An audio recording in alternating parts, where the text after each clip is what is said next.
All right, let's dive right in. Today, we're unpacking a really powerful framework for cutting through complexity and actually getting your message heard. You know, if you've ever felt like you're either drowning in details or just shouting into the wind, well, then you're definitely in the right place. So, let me ask you this, and be honest. Are you lost in the weeds, just totally tangled up in all the technical stuff? Or are you on the flip side, broadcasting your message so far and wide that it doesn't really connect with anyone?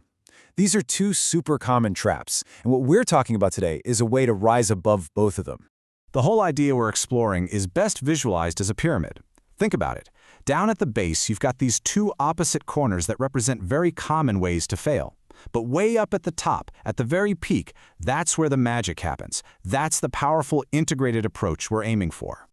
Okay, let's start with the first corner of our pyramid's base. We're going to call this the standard Lego trap, and this is all about that feeling of being completely swamped by technical complexity. Now, to really get this, we need a cool little concept called Lego volumetrics.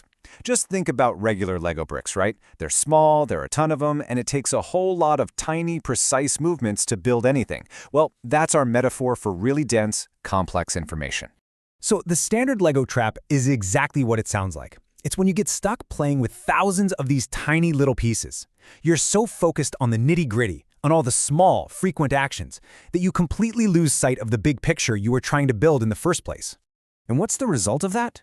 Data saturation. You're just lost. It's like what scientists call a many-body problem, a system where so many things are interacting at once that finding a clear solution is basically impossible. You're buried in the details. All right, so now let's swing over to the complete opposite corner of the base. This is a totally different way to fail, and it's all about unfiltered, untargeted communication. We call this one the indiscriminate volume trap.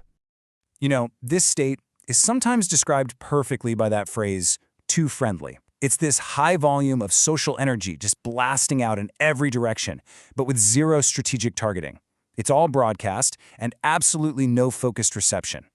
What this really boils down to is the difference between being passively available and actively pursuing something. It's a kind of energetic waiting. You're out there, you're friendly to everyone that walks by, but you're not actually hunting for that one specific connection that really truly matters. So, if those are the traps waiting for us at the bottom, what's the solution? What's sitting up there at the top? Well, at the apex of our pyramid, we find our goal, our ideal archetype, the dynamicist. See, a dynamicist doesn't get stuck in complexity. They master it. The term actually comes from an AI that can look at a chaotic system with thousands of moving parts and just boil it all down to a few simple, clean rules that explain exactly how it works. Let's bring it back to our Lego metaphor, because this is where it gets good.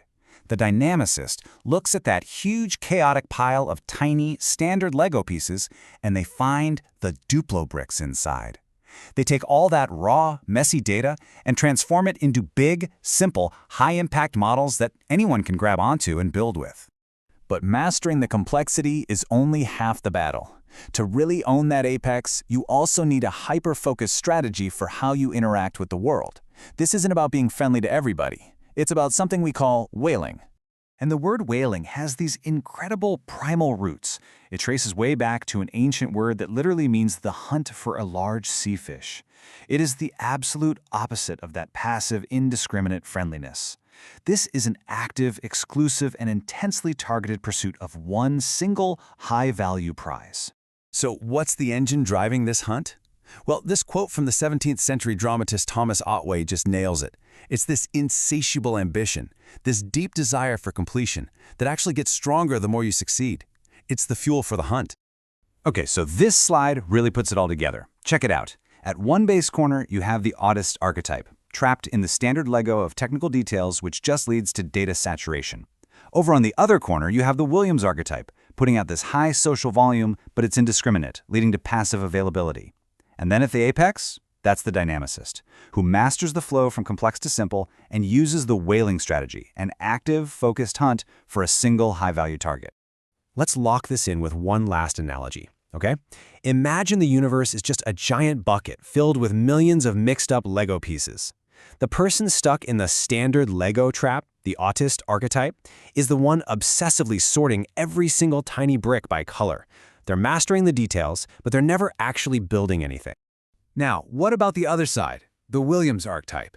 They see the same bucket of bricks, and they're just happily handing out random handfuls to anyone who walks past. The energy is there, for sure, but the impact is totally scattered, totally untargeted. And then there's the apex approach, the dynamicist. You see the same chaotic bucket, but you don't sort the pieces and you don't give them away. Instead, you find the underlying mathematical pattern. You metaphorically melt down all of that complexity and you cast one single massive Duplo brick, the whale, that solves the entire puzzle in one clean, elegant move. So that's really the crucial question, isn't it? When you're faced with complexity, what role are you playing? Are you sorting the tiny bricks? Are you just handing them out to everyone? Or are you focused on casting the one piece that actually matters? That's something to think about. Thanks for tuning in.